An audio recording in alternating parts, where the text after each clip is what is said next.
After a 20-year mission, the spacecraft Cassini is preparing to make a final death dive into the planet Saturn. Tomorrow morning, NASA's Cassini spacecraft will make a final dramatic dive. The last signal Cassini ever sent back to Earth wasn't clean. There were gaps in it, small, specific, impossible to explain by a dying spacecraft alone. For years, no one noticed. Then scientists went back through the final transmissions frame by frame, and in what they found inside Saturn doesn't fit any model of how a planet is supposed to work. And it may already be too late to ever measure it again. The gaps in the final signal.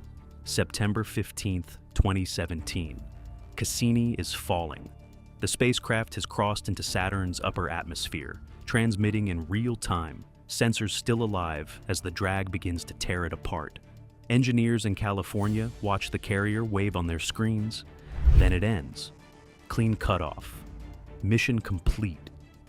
Well, I think first off, the main thing that tonight's meant for us is we've had a very successful encounter. That was the official story for years. The spacecraft lost orientation. The antenna drifted off Earth.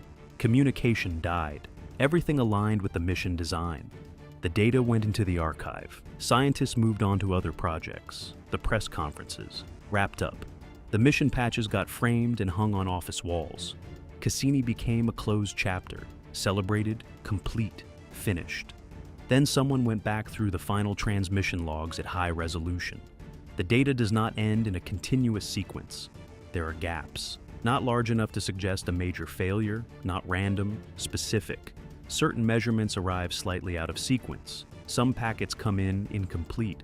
Others contain values that refuse to reconcile with the surrounding data. And every one of those gaps clusters around the same kinds of readings. Plasma interactions and electromagnetic measurements taken in the gap between Saturn and its rings. That matters because those exact systems had already been acting strange during the 22 grand finale orbits leading up to the dive. Cassini was the first spacecraft ever to fly through that gap. It made the most precise measurements of Saturn's interior in human history. And the closer it got to the planet, the less the data made sense. Researchers initially blamed turbulence, drag, antenna drift, all of it reasonable on paper. But none of those explanations account for why the inconsistencies cluster in one specific category of measurement. The same category that had already produced unexplained results in earlier orbits. The final gaps aren't just signal loss from a dying spacecraft. They're tied to the part of Saturn's environment that was never behaving the way it should. But I was worried, concerned, nervous. There's a specific kind of frustration in that. When a probe fails, you expect chaos in the data, random noise, total dropout. What Cassini sent back in those final seconds is closer to a transcript with words missing in exactly the wrong places. The sentences that survive are coherent. The sentences that vanish are the ones that would have answered the questions everyone wanted answered. Plasma density, field strength, particle composition in the upper atmosphere, gone or arrived in fragments that don't. Reconstruct cleanly. And the gaps are timed in a way that doesn't match a tumbling spacecraft. A tumble produces predictable signal interruption.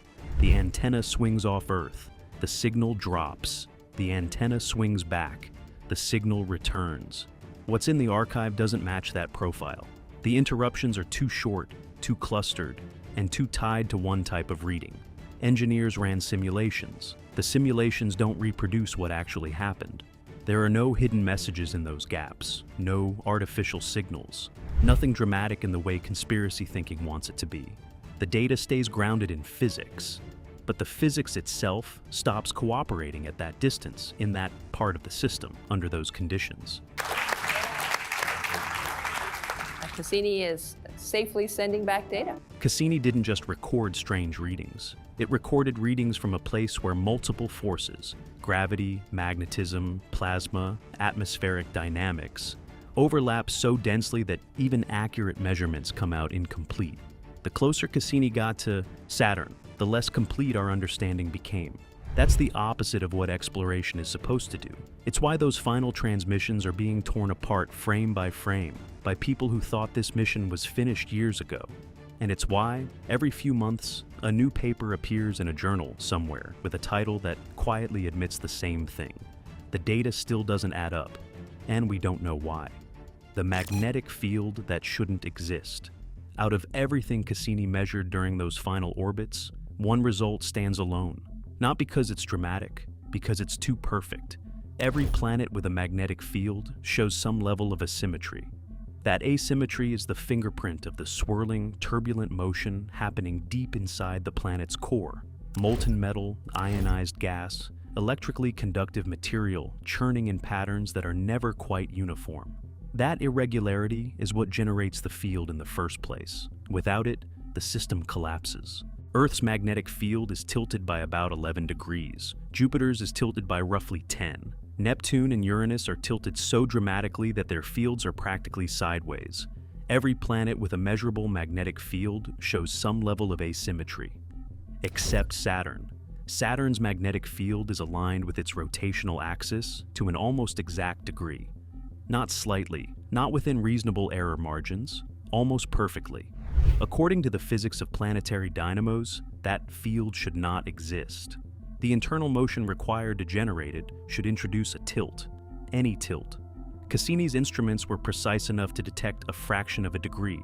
They detected nothing, which means either the interior of Saturn is doing something fundamentally different from every other gas giant we know, or the entire theory of how planetary magnetic fields are generated has a hole in it big enough to hide a planet. Physicists have been trying to model an explanation for years.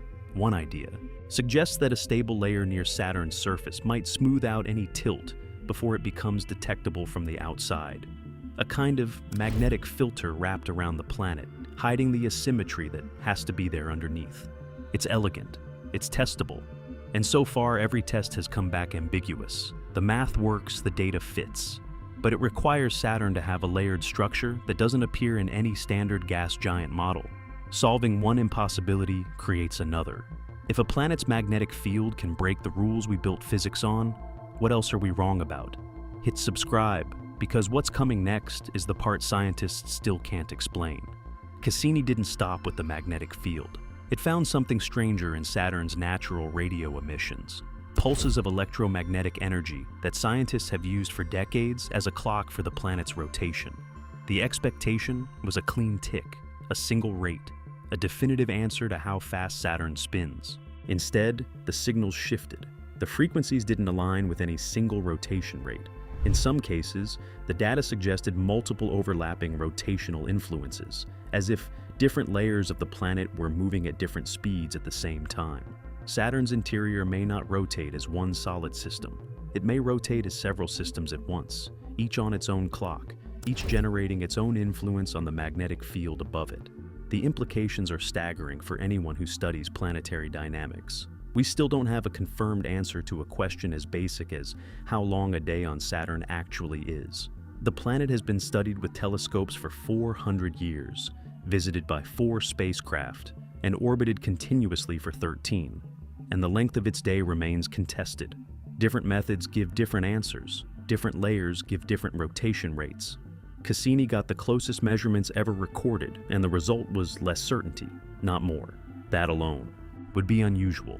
Combined with the impossibly symmetrical magnetic field, it points to the same uncomfortable conclusion. Saturn's interior is generating its magnetic environment through a process the textbooks haven't described. Something we don't yet have a name for. Something that rotates at multiple speeds and produces a field that looks impossible from the outside. And every measurement Cassini took, every plasma reading, every particle flux, every radio pulse, was filtered through that misunderstood field.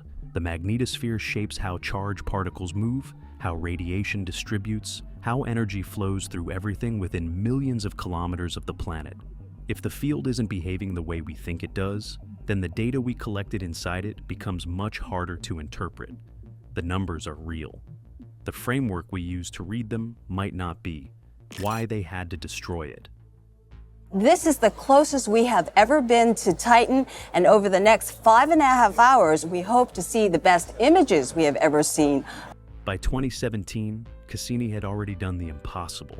It had revealed methane lakes in Sikstolf. Titan captured water plumes erupting from Enceladus, photographed storms on Saturn larger than entire planets, 13 years in orbit, hundreds of thousands of images, an archive that rewrote textbooks across multiple sciences. The fuel was almost gone. Engineers had a choice: let the spacecraft drift, dead and silent, through the Saturn system for the next 1,000 years, or send it into the planet on purpose. They chose fire. And the reason cuts to the heart of everything Cassini had discovered. Enceladus has an ocean. Then we got the data back, and it was spectacular. And then we found the evidence. Beneath its icy crust, a vast body of liquid water surrounds the moon's rocky core. Cassini flew directly through plumes, erupting from cracks in the southern pole, sampling material from that hidden ocean as it passed. Inside those plumes, organic compounds, hydrogen, signs of hydrothermal activity at the seafloor, every basic condition thought to be necessary for life. If Cassini were left drifting, it could eventually collide with Enceladus, or with Titan, which has its own complex chemistry under its hydrocarbon haze. And if even a single bacterial spore from Earth had survived the decades-long journey through deep space, clinging to a circuit board, hidden inside a fuel line, tucked into a fold of insulation, it could contaminate one of the most promising places to search for alien life in the entire solar system. Future missions would never trust their own results. Every signal, every chemical trace, every microbial fragment found in those subsurface oceans would carry an asterisk for the rest of human history. Did we find life on Enceladus, or did we find ourselves? There would be no way to know. NASA has a name for this principle: planetary protection. It governs how every interplanetary mission is built, sterilized, and operated. And it applies even to spacecraft that were never designed to land. Cassini wasn't built under the strictest sterilization protocols because it was meant to orbit, not to touch anything alive, which is exactly why it had to be destroyed before its orbit decayed on its own. The risk wasn't theoretical. Microbes have been recovered from spacecraft components after decades in deep space conditions. Some Earth bacteria have proven absurdly hard to kill, surviving radiation, vacuum, and temperature extremes that should have ended them. The probability of contamination wasn't zero, and zero was the only acceptable number. So they pointed Cassini at Saturn and let it burn. They were protecting a world we haven't even properly visited yet, from the very probe that taught us it was worth visiting in the first place. The grand finale wasn't a victory lap. It was a controlled execution that doubled as the most ambitious science campaign of the entire mission. 22 orbits between the planet and its rings, a region no spacecraft had ever entered. Engineers held their breath every time Cassini crossed the gap, ready to lose it on any pass to a single piece of debris moving at orbital speed. The probe survived all 22. And then, on the 23rd pass, it was driven into the atmosphere on purpose. The decision wasn't made in a single meeting. It came after years of internal debate at NASA, JPL, and the European Space Agency. Some teams pushed for a different ending, parking Cassini in a stable orbit far from any moon, keeping it in reserve as a long-term beacon. Others wanted it sent toward the outer edge of the system, away from anything biologically interesting. Every option had a flaw. Every flaw came back to the same risk: a dead spacecraft drifting for centuries, with no way to control where it ended up. Burning it in Saturn's atmosphere was the only outcome, with no probability of contamination. It was also the only outcome that turned the spacecraft's death into more data. Cassini is really sort of a beginning for looking at all of the data for Cassini. The people will go out and support other missions, so endings often have a beginning. A probe destined for destruction can be flown into places a probe meant to survive can't go. That logic is what produced the grand finale, and it's what put Cassini's instruments inside the gap between Saturn and its rings, recording the measurements that would later refuse to fit any model. That's when it started recording the data we still can't fully explain. The rings are younger than dinosaurs. Cassini's final orbits gave scientists their first accurate measurement of the mass of Saturn's rings. For decades, that single number had been argued about, because the mass tells you the age. Heavier rings are younger. Lighter rings are older, eroded over time by micrometeorites and radiation. The measurement came back lower than anyone expected. Much lower. Saturn's rings are not ancient. They may be no more than 100 million years old, possibly less. For most of human history, anyone who looked at Saturn through a telescope was looking at something younger than the dinosaurs. The rings could be younger than the Himalayas. They might be younger than the first early primates. They look so permanent, so geometrically perfect that scientists for centuries assumed they had always been there. Cassini quietly destroyed that assumption in the final months of its life, and the implications are still being argued about in journals today. But young rings create a new problem. If they formed recently, something formed them. A shattered moon, a captured comet, a gravitational disturbance from a passing object, something violent. And there is no clear evidence of any event in the modern Saturn system large enough to explain their origin. The rings themselves have become a paradox. Too young to be ancient, too organized to be accidental, too massive to be dust, with no parent event left behind in the record. Cassini also detected something scientists started calling ring rain, charged particles from the rings being pulled into Saturn's atmosphere by magnetic forces, a constant, invisible drizzle of ice and dust pouring down from above. The rings are not just young, they are actively dying. Some estimates give them another 100 million years. Others put the number much lower. Either way, Saturn as we know it today is a temporary version of itself, a snapshot in time. The rings we grew up looking at in textbooks are quietly disappearing in real time, and Cassini was the first spacecraft to actually watch it happen. There was something else hidden inside that ring rain. The composition didn't match predictions. Alongside the expected water ice and silicate dust, Cassini detected complex organic compounds and methane being dragged down into Saturn's atmosphere. The rings are not just frozen water. They contain the same kinds of building block molecules scientists associate with the chemistry of life. Where those compounds came from, and how they got mixed into the rings in the first place, remains an open question. Some researchers suspect they're remnants of whatever object originally formed the rings.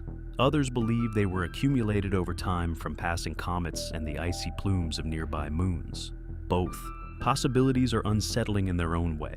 Either Saturn's rings were born from the destruction of something that already had organic chemistry baked into it, or they're acting as a slow conveyor belt, pulling organic material out of the moons we suspect of harboring life and feeding it into the planet itself. The rings are here and we're just above the atmosphere of Saturn, and we're doing these crazy kamikaze dives every 6.5 days. There is no third option that doesn't change the story of what this system actually is. There's a quieter detail buried inside the ring rain numbers. Cassini measured the rate of material falling into Saturn at thousands of kilograms per second. That sounds dramatic until you realize it's also a clock. Multiply that rate against the current mass of the rings and the math gives you a deadline. The B ring, the brightest, most massive of the visible rings, is losing material fast enough that it could be effectively gone within a few 100 million years on the high estimate. On the low estimate, far sooner. Saturn will still exist. The planet itself isn't going anywhere. But the iconic silhouette every human in history has recognized, the gas giant with the perfect rings, is a feature with an expiration date. We are living in the narrow window when that silhouette is visible. That window is also the reason the rings are so well studied.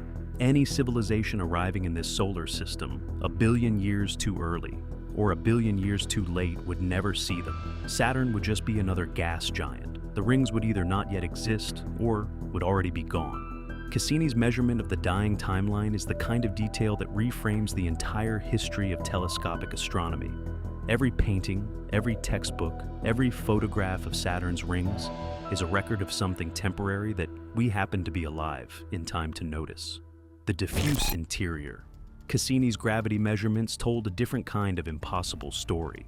By tracking tiny changes in the spacecraft's velocity during its close passes, scientists mapped Saturn's internal mass distribution for the first time.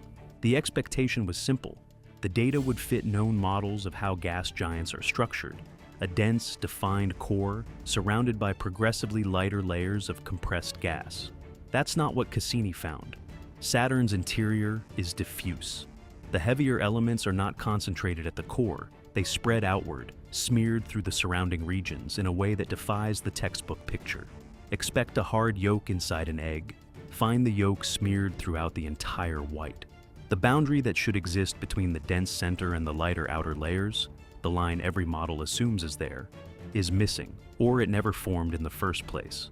That's a problem with consequences. The structure of a gas giant's interior controls how it generates heat, how it generates its magnetic field, and how it has evolved over the past 4.5 billion years. We have very strong evidence that there are hydrothermal vents down at the base of that ocean, at the ocean floor. If Saturn's core is diffuse, then the models we've been using to understand every gas, giant, including the thousands now being discovered around other stars, have a flaw running through their foundation. We've been measuring exoplanet atmospheres and inferring their interiors based on assumptions Cassini just punctured. A diffuse core also raises a deeper question. How did it form that way? The standard story of gas giant formation starts with a solid rocky core that then accumulates a thick atmosphere of hydrogen and helium. The core stays compact at the center because gravity pulls everything inward. To end up with a diffuse interior, something has to disrupt that process. A giant impact in the early solar system, or an unusual formation pathway that never produced a defined core in the first place. Either possibility forces a rewrite of how Saturn came to exist. And if Saturn isn't standard, then the assumption that Jupiter is standard suddenly has to be tested too. And it's not isolated. The diffuse interior connects directly back to the magnetic field. A planetary dynamo needs structure to generate a field. A diffuse core shouldn't be able to produce the powerful organized field Cassini measured, let alone a field that is almost perfectly aligned with the rotation axis. The interior shouldn't work this way. The field shouldn't exist this way. The radio signals shouldn't fragment this way. And yet every measurement, taken from closer than any human-made object has ever reached, says they do. Each anomaly on its own has possible explanations. Stack them together, and the explanations stop fitting. Saturn is not the planet our models said it was. It is something more complicated, and Cassini got just close enough to prove it before burning up in the atmosphere it was trying to read. What Cassini almost saw. The mission ended in a fireball. The data did not. Years after the spacecraft burned, the archive is still being reanalyzed with better tools, better calibrations, better models. Each pass through the data finds something new. Most of it is small, subtle, the kind of detail that doesn't make headlines on its own. But the pattern is unmistakable. The closer the measurements were taken to Saturn, the harder they are to fit into any existing framework. What's strange is how unevenly the discoveries arrive. A team will publish one paper, 6 months of silence. Then another team, working independently from the same archive, releases a result that contradicts the first. Both are using Cassini's data. Both are using accepted methods. Both arrive at incompatible conclusions. That kind of disagreement is not how science usually unfolds when the data is clean. It's how science unfolds when the data is recording something the framework can't yet describe.